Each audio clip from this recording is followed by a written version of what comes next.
السلام علیکم۔ پارہ 8 آیت 111 وَلَوْ أَنَّنَا نَزَّلْنَا إِلَيْهِمُ الْمَلَائِكَةَ وَكَلَّمَهُمُ الْمَوْتَى جو دین کی بات نہیں ماننا چاہتا وہ فرشتے اترتے دیکھ کر یا مردوں کو بولتا دیکھ کر بھی نہیں مانے گا۔ اس کے علاوہ اکثریت کی پیروی کے بجائے حق کی پیروی میں نجات ہے، اکثریت تو بھٹکانے والی ہے۔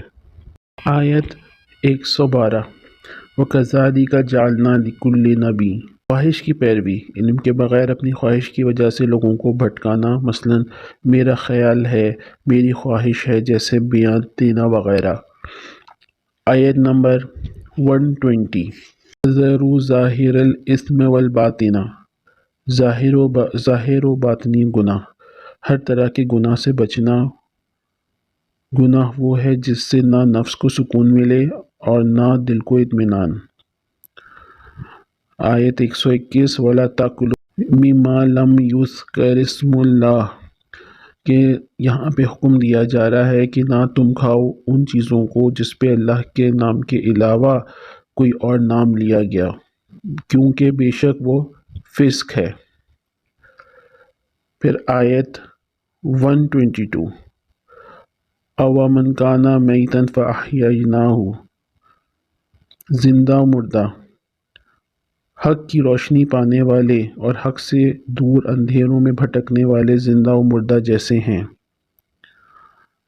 آیت 125 فَمَن يُرِدِ اللَّهُ أَن يَهْدِيَهُ يَشْرَحْ صَدْرَهُ لِلْإِسْلَامِ شرح صدر، جس کو ہدایت کی توفیق مل جائے اس کا سینہ کھل جاتا ہے، عمل کرنا اس کے لیے آسان ہو جاتا ہے۔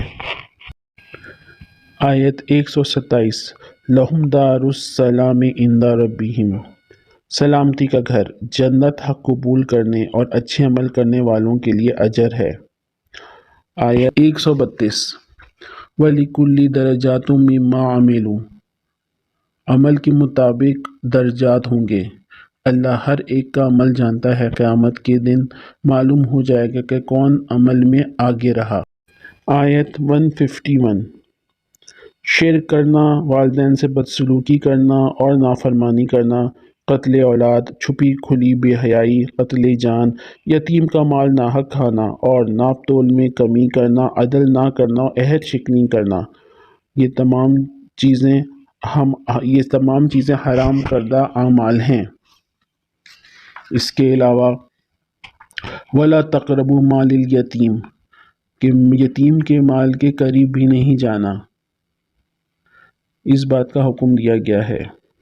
آیت 153 وَأَنَّ هَذَا صِرَاطِي مُسْتَقِيمًا فَاتَّبِعُوهُ یعنی ایمان و عمل لازم و ملزوم ہیں، ایمان لا کر عمل کرنا ضروری ہے کیونکہ عمل ایمان میں داخل ہے۔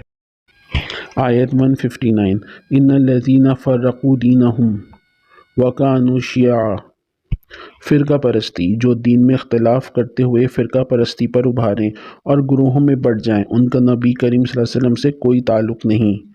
آیت 160 مَنْ جَاءَ بِالْحَسَنَةِ فَلَهُ عَشْرُ أَمْثَالِهَا اللہ تعالیٰ کے ہاں ایک نیکی کا اجر 10 گنا جبکہ ایک برائی کا بدلہ اسی کے مطابق ہے۔ آیت 161 قُلْ إِنَّنِي هَدَانِي رَبِّي إِلَىٰ صِرَاطٍ مُسْتَقِيمٍ دین قیم ہے جو ابراہیم علیہ السلام کا طریقہ رہا، شرک سے پاک، اللہ کی طرف یکسو، یہی صراط مستقیم ہے۔ آیت 162 قُلْ إِنَّ صَلَاتِي وَنُسُكِي وَمَحْيَايَ وَمَمَاتِي لِلَّهِ رَبِّ الْعَالَمِينَ عبادات و معاملات صرف اللہ کے لیے، کوئی شرک نہیں، مکمل فرمانبرداری، سب سے پہلے اطاعت کرنے کے لیے بڑھنا، جینا مرنا صرف اللہ کے لیے۔ آیت 164 قُلْ أَغَيْرَ اللَّهِ أَبْغِي رَبًّا وَهُوَ رَبُّ كُلِّ شَيْءٍ کہ اللہ تعالیٰ کے سوا کسی رب کو تلاش کرنے کی ضرورت ہے۔ سورہ الانعام کے اہم نکات، اللہ کی مشیت کے بغیر کوئی ایمان نہیں لا سکتا، احکام میں اللہ کے حکم کو دیکھنا چاہیے، عقل کو نہیں۔ اگر حکم سمجھ آئے یا نہ آئے اس کی اطاعت کرنا لازم ہے۔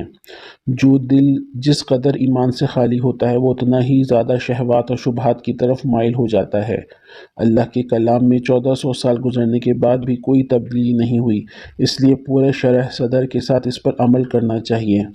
اللہ کی رضا کا راستہ صرف وہ ہے جو اللہ نے خود دکھایا اور سکھایا ہے، اور یہی جنت تک پہنچانے والا ہے، لہٰذا پوری ثابت قدمی کے ساتھ اس پر چلنا چاہیے۔ شیطان نے لوگوں کو گمراہ کرنے کے لیے مختلف راستے نکال دیے ہیں جن سے بچنا چاہیے۔ اللہ کے قلیل بندے ہی شکر گزار ہیں اور قلیل بندے ہی ایمان اور عمل صالح کرتے ہیں، لہٰذا ان قلیل میں شامل ہونے کی کوشش کریں۔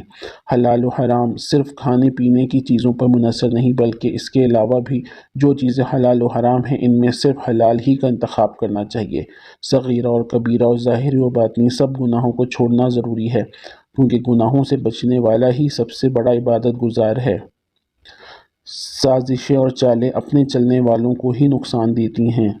انسان کو اپنے اعمال خود پسندی اور خواہشات کے مطابق ہی دوست ملتے ہیں۔ انسان کو اپنے اعمال پسند اور خواہش کے مطابق ہی دوست ملتے ہیں۔ آخرت میں ہر انسان کا درجہ اور مقام اس کے اعمال کے مطابق ہوگا۔ تقویٰ قرآن کے ساتھ مضبوط تعلق قائم کرنے سے حاصل ہوتا ہے۔ اہل قرآن دراصل وہ ہیں جو قرآن کے احکام پہ عمل کرتے ہیں۔ سورہ الاعراف۔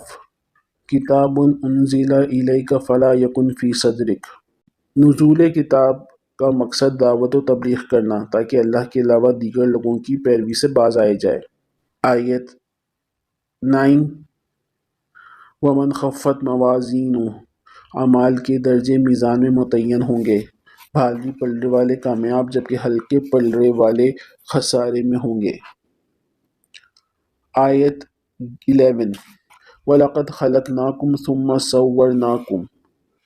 شیطان کا انکار۔ تکبر کی وجہ سے آدم علیہ السلام کو وہ سجدہ نہ کر سکا اور اللہ کی رحمت سے دور کر دیا گیا۔ قَالَ مَا مَنَعَكَ أَلَّا تَسْجُدَ إِذْ أَمَرْتُكَ۔ کہ کس چیز نے، شیطان سے پوچھا گیا کس چیز نے تمہیں سجدہ کرنے سے روکا، تو اس نے کہا میں بہتر ہوں اس سے، مجھے بنایا گیا آگ سے اور انسان کو بنایا گیا مٹی سے، یعنی کہ اس نے تکبر کیا۔ آیت 16 قَالَ فَبِمَا أَغْوَيْتَنِي۔ شیطان کا چیلنج۔ بنی آدم کو سیدھی راہ سے بھٹکانا، اس کے آگے پیچھے دائیں بائیں کہیں سے آ کر نیکی کے ہر کام میں رکاوٹ ڈالنا۔ آیت 20 فَوَسْوَسَ لَهُمَا الشَّيْطَانُ۔ شیطان کا وسوسے ڈال کر آدم کو بہکا دیا اور برہنہ کروا دیا۔ اولاد آدم کو اس وسوسے کی زد میں آنے سے خود کو بچانا ہے۔ آدم علیہ السلام کی دعا ربنا ظلمنا انفسنا وان لم تغفر لنا وترحمنا لنکونن من الخاسرین۔ آیت 26 یا بنی آدم قد انزلنا الیکم لباسا۔ لباس زینت اور ستر پوشی کا ذریعہ ہے۔ جس مقصد کے لیے اللہ نے اسے بنایا اور پہننے کا حکم دیا اس کو ہم کو چاہیے کہ ہم اسے پورا کریں۔ آیت 31 یا بنی آدم خذوا زینتکم عند کل مسجد وَكُلُوا وَاشْرَبُوا وَلَا تُسْرِفُوا۔ اسراف سے بچنا چاہیے، کھانے پینے پہننے اوڑھنے میں اسراف سے بچنا چاہیے کیونکہ اسراف اللہ تعالیٰ کو پسند نہیں۔ آیت 33 قُلْ إِنَّمَا حَرَّمَ رَبِّيَ الْفَوَاحِشَ بے حیائی کے کھلے اور چھپے سب کام حرام ہیں، خواہ فحش کلامی ہو یا فحش حرکات۔ آیت 40 ان الذین کذبوا بآیاتنا واستکبروا۔ اللہ کی آیات کو جھٹلانے والے اور تکبر کرنے والے کے لیے جنت میں داخلہ محال ہے، اس کا اڑنا بچھونا جہنم ہوگا۔ آیت 43 وَنَزَعْنَا مَا فِي صُدُورِهِم مِّن غِلٍّ۔ جنت کی خوبصورتی یہ ہے کہ اہل جنت کے دلوں سے کینہ کدورت نکال کر جنت میں انہیں بھیج دیا جائے گا۔ اصحاب الاعراف فیصلے کے منتظر جن کے نیک اور بد اعمال برابر ہوں گے۔ دعا پھر آیت 55 ادعوا ربکم تضرعا وخفیہ۔ دعا کے آداب انکساری و خاموشی، خوف و امید کے ساتھ رب کو پکارنا اور دعا میں زیادتی سے بچنا۔ آیت 59 سے آگے انبیاء علیہ السلام کا ذکر ہے کہ نوح علیہ السلام، ہود علیہ السلام، صالح علیہ السلام، لوط علیہ السلام اور شعیب علیہ السلام سب نے ایک اللہ کی عبادت کرنے اور غلط کام چھوڑ دینے کی طرف دعوت دی۔ یہاں ہم آپ کو بتاتے ہیں اعراف کیا ہے۔ جنت و جہنم کے درمیان ایک دیوار ہے جہاں وہ لوگ ہوں گے جن کی نیکیاں اور برائیاں برابر ہوں گی۔ پارے کے اہم اسباق: اللہ کا شکر ادا کرنا چاہیے، ایمان کی نعمت پر اللہ کا شکر ادا کرنا ہے، ایمان کی سلامتی کی دعا کرنا ہے، ایمان بڑھانے والے اعمال کرنا، نعمتوں کو یاد کر کے ان پر شکر ادا کرنا ہے۔ آئیے نیک اعمال کر کے جنت کے حصول کی کوشش کریں۔ جزاک اللہ خیراً کثیرا۔